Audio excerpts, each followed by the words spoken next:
Hello students, 12th class history, lesson number 9. Lesson name is Kings and Chronicles. Topic number 7. Topic name Imperial Household. यहाँ हम किस house hold की बात कर रहे हैं? एक डायनेस्टी की, जिसने इंडिया पर 1526 टू 1857 तक कंटिन्यू रूल किया है।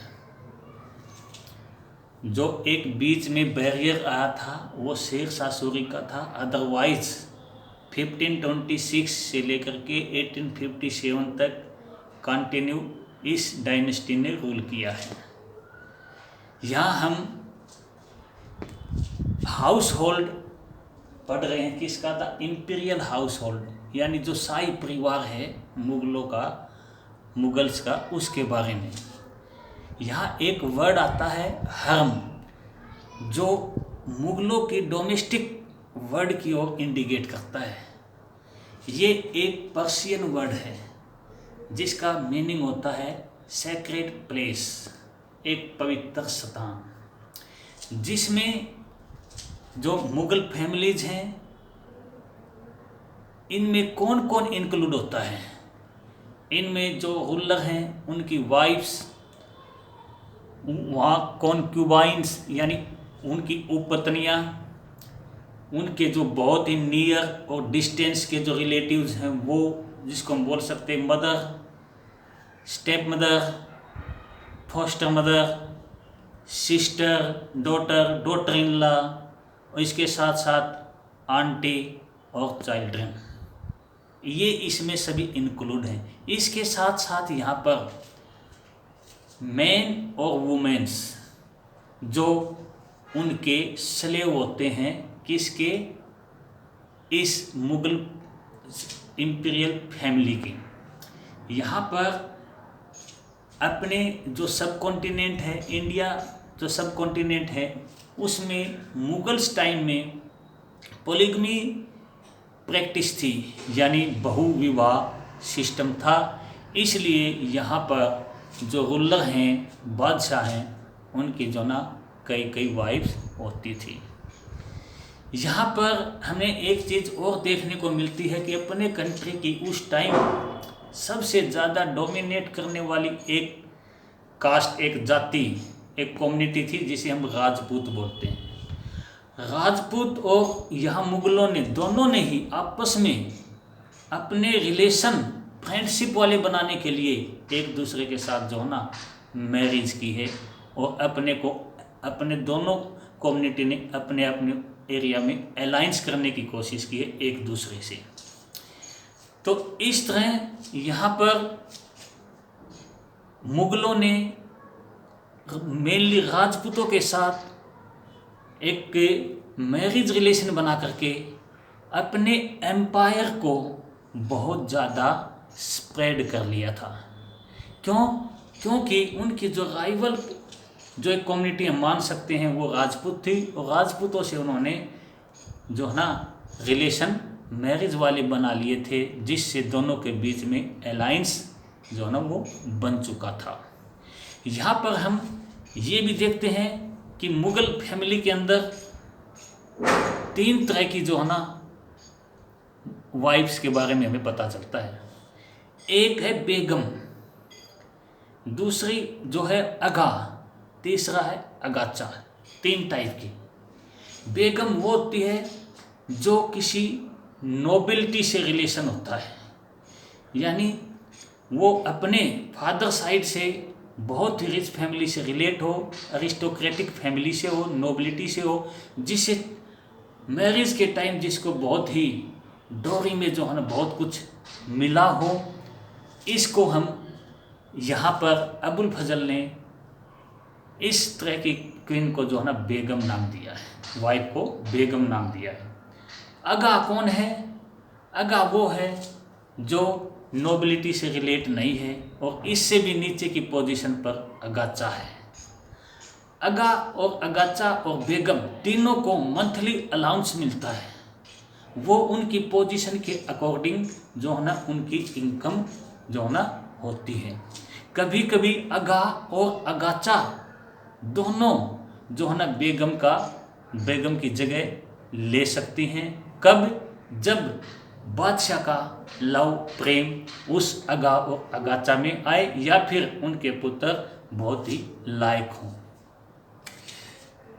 अब हम आगे क्या पढ़ते हैं कि यहाँ पर जो वाइफ्स के साथ साथ यहाँ और भी जो है ना वुमेन्स जो है ना यहाँ पर उनके जो स्लेव होते हैं वो जो है ना काम करते हैं।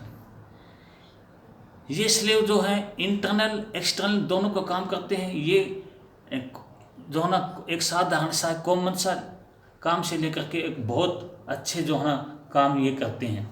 कहने का मतलब ये है कि ये इंटेलिजेंट भी हो सकते हैं, टैक्ट भी, स्किल्डफुल भी हो सकते हैं। ये जो है ना ऐसे मतलब लोग होते हैं, ये स्लेव लोग, जो यहाँ की वुमेन जो होती हैं, जो ट्रेडर हैं, उनके एजेंट के तौर पर भी काम जो है ना ये करते हैं। कौन? जो मुगल फैमिली से रिलेशन नहीं रखते बट उनके स्लेव हैं। यहाँ पर हम अब नूरजहाँ के बारे में बात करते हैं। नूरजहाँ जहांगीर की जो है ना वाइफ थी। नूरजहाँ ने पहली बार, एक ऐसी क्वीन थी जिसने पहली बार यहाँ के जो ना फाइनेंशियल जो रिसोर्स है उस पर कंट्रोल किया था। और इसके बाद इन नूरजहाँ के बाद ये बताया जाता है कि नूरजहाँ ने जहांगीर के ऊपर इतना कंट्रोल कर लिया था कि उसका जो इंपीरियल ऑर्डर निकलते थे उन पर भी उसी के साइन होते थे। कॉइन्स के ऊपर भी जो ना नूरजहाँ का नाम आना शुरू हो गया था। यहाँ तक कि जहांगीर जब जोखा दर्शन देते थे तब भी नूरजहाँ उनके साथ खड़ी होती थी। इसके बाद हम यहाँ शाहजहाँ की जो डॉटर्स हैं उनके बारे में डिस्क्राइब करते हैं। उनकी दो डॉटर थी, रोशन आगा और जहाँ आगा। रोशन आगा और जहाँ आगा की मंथली इनकम मुगल टाइम के जो मनसबदार थे, बड़े बड़े हाई पोस्ट पर जो मनसबदार थे, उनसे भी ज़्यादा इनकी इनकम बताई जाती है। जहाँ आगा जिसका फाइनेंशियल कंट्रोल कितना था कि यहाँ गुजरात के अंदर सूरत पोर्ट पर जो वर्ल्ड ट्रेड के साथ सूरत जो है जुड़ा हुआ था, वहाँ से भी इनकी मंथली इनकम आती थी। इसके साथ साथ जहाँ आगा जो है ना वो बिल्डिंग्स और गार्डन का जो काम चलता था, वहाँ पर भी इसका अपना पार्टिसिपेशन होता था। जहाँ आगा ने तो शाहजहानाबाद, जो शाहजहाँ ने कैपिटल सेलेक्ट की थी, उसमें जो चांदनी चौक जो मार्केट थी उसकी मैपिंग भी जो है ना जहाँ आगा ने ही की थी। तो इस तरह यहाँ पर शाहजहानाबाद जो जिसमें चांदनी चौक आता है, उसकी जो है ना मैंने क्या बताया है कि उसकी रूपरेखा, उसका जो मैपिंग है उसका, वो सारा जहाँ आगा ने ही किया था। इसके बाद हम इंपीरियल हाउस होल्ड में यहाँ पर गुलबदन के बारे में बताते हैं। गुलबदन बाबर की डॉटर, हुमायूं की सिस्टर, अकबर की बुआ या आंटी थी। ये टर्किश और अरेबियन में बड़ी स्किल्ड थी। ये दोनों भाषा में बोल भी सकती थी और लिख भी सकती थी। गुलबदन ने हुमायूं के ऊपर हुमायूं नामा जो है ना बुक लिखी थी। जब अकबर ने अबुल फजल को अकबरनामा लिखने के लिए कहा, तब भी अकबर ने अपनी आंटी या बुआ गुलबदन को ये कहा था कि आप अपना पूरा कंट्रीब्यूशन, यानी आप जो हुमायूं और बाबर के बारे में जो भी आपके अंदर मेमोरीज हैं उनको आप विदाउट हेजिटेशन अबुल फजल को बताएं, जिससे वो अकबरनामा को कंप्लीट करें। इसके बाद गुलबदन बेगम खुद ये डिस्क्राइब करती है कि हमने केवल मेमोरीज को ही नहीं लिखवाया है, बल्कि हुमायूं और बाबर के टाइम जो प्रिंस में आपस में कॉन्फ्लिक्ट और टेंशन बढ़ जाती थी, तो उनका जो है ना सुलझाने में भी हमने बहुत काम किया है। तो इस तरह आज हमने इम्पीरियल हाउस होल्ड में, इस हाउस होल्ड में कौन कौन इंक्लूड थे इनके बारे में डिस्क्राइब किया है। मैं एक बार फिर बता दूं, यहाँ पर उनके जो हाउस होल्ड है उसमें कौन कौन इंक्लूड हैं।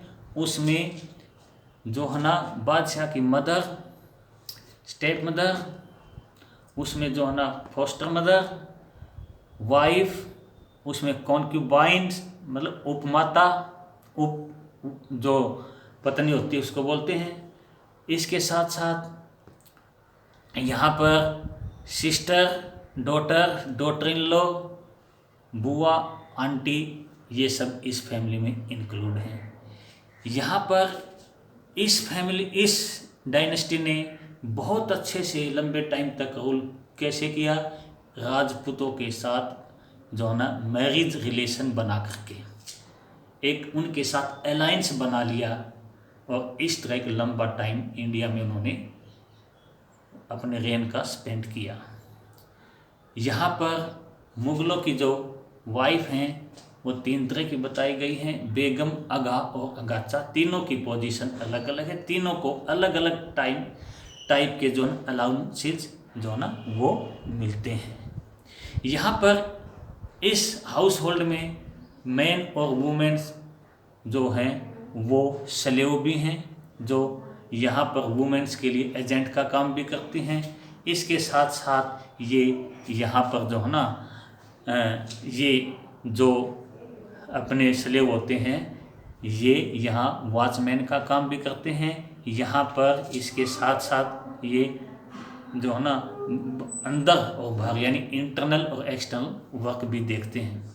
यहाँ पर फिर हम नूरजहाँ का रोल देखते हैं कि नूरजहाँ ने किस तरह यहाँ जहांगीर के ऊपर एक तरह से कंट्रोल कर लिया था। यहाँ के जो फाइनेंशियल जो वर्क है उसके ऊपर अपना कंट्रोल कर, सोर्स हैं उनके ऊपर अपना कंट्रोल किस तरह कर लिया था।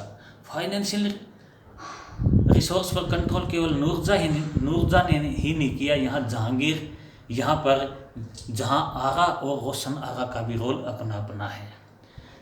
जहांगीर की वाइफ नूरजहाँ तो यहाँ के जो है ना पॉलिटिकली भी बड़ी स्ट्रॉन्ग हो गई थी, क्योंकि उसका नाम क्वाइंस पर जोखा दर्शन देते वक्त भी वो साथ होती थी, और जब भी इम्पीरियल ऑर्डर निकलता था तब भी वो उसके साथ जो है ना उसका नाम लिखा होता था। जहाँ आगा और रोशन आगा, जहाँ आगा की इनकम तो यहाँ पर बड़े बड़े मनसबदार से भी ज़्यादा बताई जाती है, जो गुजरात के सूरत से पोर्ट से भी उसकी इनकम बहुत ज़्यादा आती है। इसके साथ साथ हम ये बता दें कि यहाँ पर उसने चांदनी चौक, जो शाहजहानाबाद, शाहजहाँ की जो पहली बार कैपिटल बनी है, उसकी एक तरह से जो ना मैपिंग या उसका रूपरेखा तैयार करने वाली भी जहाँ आ गई हैं। उसने डिफरेंट टाइप के बिल्डिंग और गार्डन जैसी जो है ना प्रोसेस, इस तरह की एक्टिविटी में भी वो एक्टिव रही हैं। गुलबदन का यहाँ अपना रोल है, जिसने जो टर्किश और अरेबियन लैंग्वेज को बहुत आसानी से जो है ना बोल सकती है, लिख सकती है। अबुल फजल अकबर के कहने पर अकबरनामा को पूरा करने के लिए अबुल फजल को इसने अपने मेमोरीज जो है, जो बाबर के टाइम के थे और हुमायूं के टाइम की जो उसकी बातें यादें थी, वो सभी की सभी उसने अकबरनामा में लिखवाई हैं। बट ये ही नहीं, बल्कि गुलबदन बेगम ये कहती है कि हमारा यहाँ पर वुमेन्स का जो रोल है, वो जब भी मुग़ल फैमिली में कोई भी कॉन्फ्लिक्ट या टेंशन बढ़ी है तो हमने इसको रिसॉल्व भी किया है। Okay, thank you.